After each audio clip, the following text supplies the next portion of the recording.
అందరికీ వందనాలు చెల్లిస్తున్నాం. ఇప్పుడు వరకు కూడా 31 మెట్టు మనం ఎక్కి ఉన్నాం. 32వ ఆశీర్వాదం అనే మెట్టు మనం ఎక్కుతున్నాం. మనం పడిపోయిన స్థితిలో నుండి దేవుడు మనల్ని పైకెత్తుతున్న ఆశీర్వాదం అనే మెట్టులు. ఈ లెంట్ డేస్ శ్రమ దినాలు మనకెంతో ఆశీర్వాదంగా మన జీవితం 365 రోజులు ఉన్నతంగా కృపలో వర్ధిల్లుటకు దేవుడు మనకిస్తున్న గొప్ప ఆదరణ అనే ఒక లుచ్చన. ఆ లుచ్చనలో మనం ఎక్కుతున్న మెట్లు. అయితే ఇప్పుడు వరకు 31 మెట్టు మనం పూర్తి చేసుకుని ఉన్నాం. 32వ మెట్టులోకి మనం వస్తున్నాము. ఈరోజు 32వ మెట్టు కూడా వచ్చేసి మార్కు సువార్త 2వ అధ్యాయము 18వ వచనంలో ఇక్కడ పరిచర్యలు వచ్చి యేసు ప్రభుతో మాట్లాడుతున్నారు. ఇక్కడ కూడా యేసు ప్రభుని ఆయన శిష్యులు ఉపవాసం గురించి మాట్లాడతారు. ఎందుకంటే వీళ్ళు ఒక ప్రాంతం నుండి ఒక ప్రాంతం వరకు సువార్త ప్రకటించడానికి వెళ్ళాలి. యేసు ప్రభు శిష్యులు కూడా ఆయనతో కలిసి వెళుతూ ఉంటారు.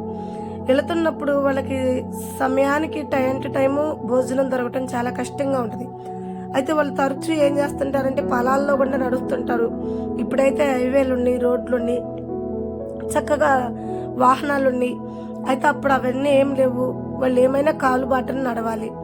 ఏమైనా సరే దగ్గరగా అడ్డ రూట్ అంటుంటారు కదా, అలా పొలాల్లో పడి అడ్డ రూట్లో తొందరగా వాళ్ళు వెళ్ళాలనుకున్న ప్రాంతంలోకి వెళ్తూ ఉంటారు.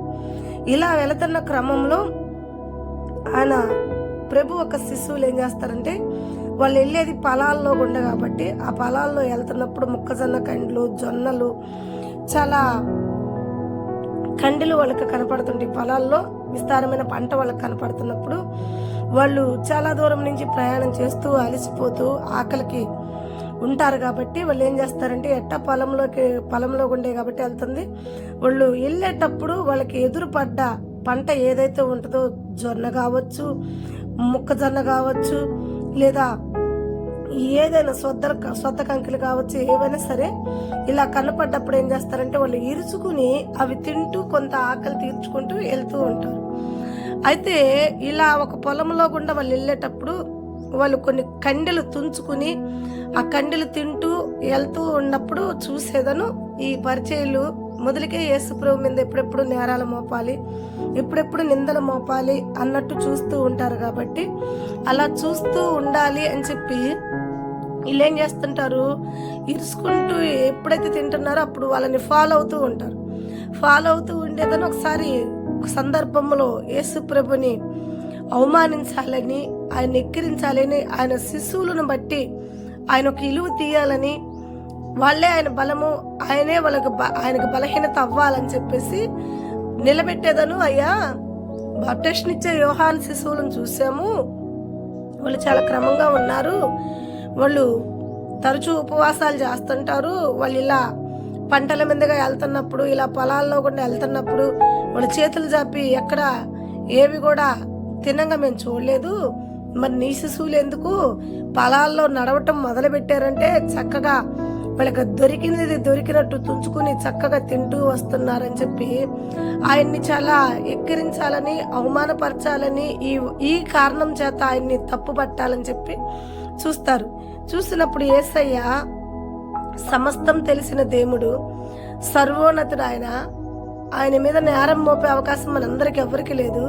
ఎందుకంటే ఆయనే చెప్పాడు బైబిల్ పూర్వంగా, నాలో తప్పు చూపించేవాడు ఎవడో చెప్పండి, నాలో తప్పు ఎక్కడుందో చూపించండి అని అడిగాడు. కాబట్టి ఆయనకు మనం ఏ తప్పు చూపించలేము, మనం ఎత్తకలేము ఆయన వద్ద. కాబట్టి ఆయన చెప్పిన మాట ఏంటంటే, యోహాను శిష్యులకు ఏ మాట చెప్పాడు అదే మాట చెప్పాడు. ఇక్కడ కూడా ఏమంటున్నాడంటే, అయ్యా నేను వాళ్ళతో ఉన్నాను అంటే పెళ్లి కొడుకు వాళ్ళతో ఉన్నట్టే. కాబట్టి వాళ్ళు ఉపవాసాలు ఉండాల్సిన అవసరం లేదు. పెళ్లి కొడుకు ఇంట్లో ఉపవాసాలు ఏముండవు. పెళ్లి కొడుకు లేకపోతే పెళ్లి కొడుకు వాళ్ళ వద్ద నుంచి తీయబడితే అప్పుడు కదా ఏడుపులు, పెడగొబ్బులు, ఉపవాసాలు. ఇప్పుడు ఆ సందర్భం కాదు, ఉపవాసాలు ఉండే సందర్భం కాదు. కాబట్టి నా ఒక శిశువులు తింటున్నారు, తాగుతున్నారు. ఒక సందర్భం వచ్చింది, ఆ సందర్భం వచ్చినప్పుడు వాళ్ళు ఉంటారు. ప్రియమైన బిడ్డలారా, ఇలాగే మన మీద నేరాలు మోపే వాళ్ళు కూడా మన ఊళ్ళో కూడా చాలా మంది ఉంటారు. నువ్వు ఉపవాసం ఉంటున్నావా, నువ్వు తింటున్నావా అని చెప్పి నిన్ను ఎన్నోసార్లు ఎక్కిరిస్తూ, అవమానిస్తూ, నిందలు మోపుతున్నారేమో. అయితే ఒకటే చెప్పు, దేవాతి దేవుడు నీకు ఇచ్చిన పని ప్రార్థన చేయటం, దేవుడికి సమీపంగా ఉంటాం. ఆ పనిలో నువ్వు ఉంటున్నావు నమ్మకంగా అని చెప్పు. అంతే. దేవుడు నాతో ఉన్నాడు, నేను దేవుడితో ఉన్నాను, నమ్మకమైన సేవలో, నమ్మకమైన పరిచర్యలో, నమ్మకమైన ప్రార్థనలో నేను ఆయనకు సమీపంగా ఉన్నాను. కాబట్టి నాకు ఎటువంటి ఉపవాసాలు అవసరం లేదు. నేను ఉపవాసం ఉండాల్సి వస్తే కేవలం నా శ్రమలను బట్టి, నా శోధనలను బట్టి, నా ఇరుకును బట్టి, నా ఇబ్బందులను బట్టి, నా దేవుడు నాకు దూరంగా ఉన్నాడు అనిపించినప్పుడు నేను ఉపవాసం ఉంటాను. ఎమ్మటినే నా దేవుడికి నేను దగ్గరగా అవుతాను అని చెప్పచ్చు.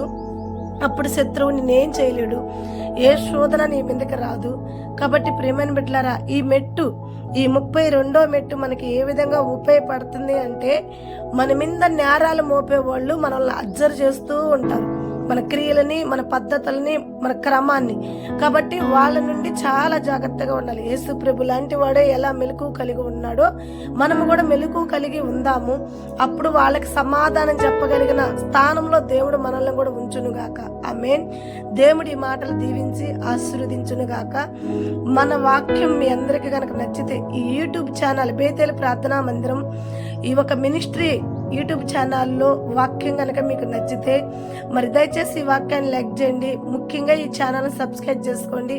అనేకరికి ఈ వాక్యాన్ని ఫార్వర్డ్ చేయండి. మనం ఏ రీతిగా అయితే రక్షింపబడుతున్నామో అనేకరు కూడా ఆ రీతిగా రక్షింపబడుటకు మనందరము కూడా ఈ పనిలో, క్రీస్తు పనిలో పాలి భాగస్థులుగా ఉండాలని ప్రభు నామం పేరిట మీ అందరినీ కూడా కోరుకుంటూ, దేవాతి దేవుడు ఏ శత్రువుల ఎదుట మనల్ని తలదించకుండా, మన శత్రువుల అందట మన తల ఎత్తి మనల్ని శిరస్సుగా దేవుడు స్థిరపరచునుగాక. ఆమేన్. God bless you.